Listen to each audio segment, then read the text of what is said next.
තූනදකින් අම්මා පවුන් අහුනොත් කුණු නාවල යවන්නේ. මං දන්නවා අහුනොත් එන්නේ. අර එන කාර් එක මට සැකයි බා. මේ අපි එන හැංගිලා ඉඳලා අල්ලගමු. හරි. කොහොමරි අල්ලගමු.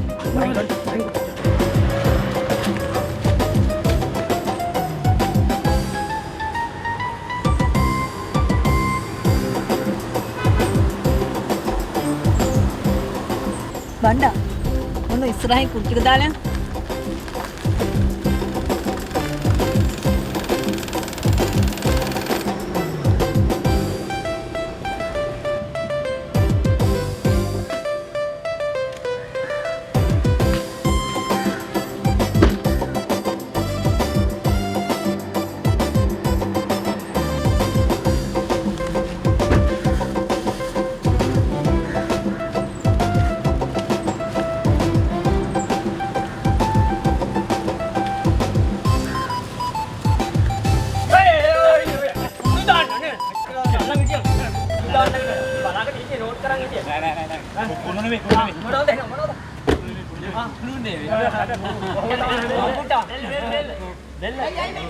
ඇයි නෝනා පාරට කුණු කෙනක් දාන්නේ? අපි පාරට කුණු ගෙනත් දැම්ම නෙමෙයි. මම බණ්ඩාට කිව්වේ ඩිකියේ තියෙන බඩු ටික ගෙනල්ලා ඉස්සරහින් තියන්න කියලා. ඕක වටිනා කියන බඩු තියෙන්නේ. අනේ නිකන් බයිල ගහන්න එපා නෝනා.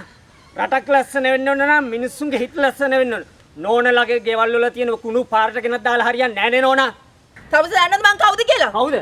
චන්ද්‍රපාල ලගතුරු නගරාධිපතිතුමාගේ නංගි මම. තේරෙන්නද? මේ නෝනා කවුරුන්වත් මඩ වැඩක් නැහැ. ගන්න කොහෙනම් නෝනාගේ වටින කියන බඩු ටික අපරාධෙන් නෝනා මේ බඩු ටික බිම තියලා යන්නේ. ගන්න නෝනා ගන්න. අපරාධෙන් නෝනා මේ බඩු ටික බිම තියලා යන්නේ. ගන්න නෝනා ගන්න. ඒ කම්පින් පොඩි මගේ මෙච්චර පාතිලා නෝනා මේ කවුරුන්වත් අපිට වැඩක් නැහැ නෝනා. නෝනා මේක අපේ ගම නෝනා. අපිට ඕනේ මේ රට හදන්න නෝනා. තේරුණාද? ඔයාලා වගේ අය හිට මම මේ රටවල් කන්නේ. ගන්න. බණ්ඩා අනේ බණ්ඩා මාවත් එක්ක යන්න බණ්ඩා.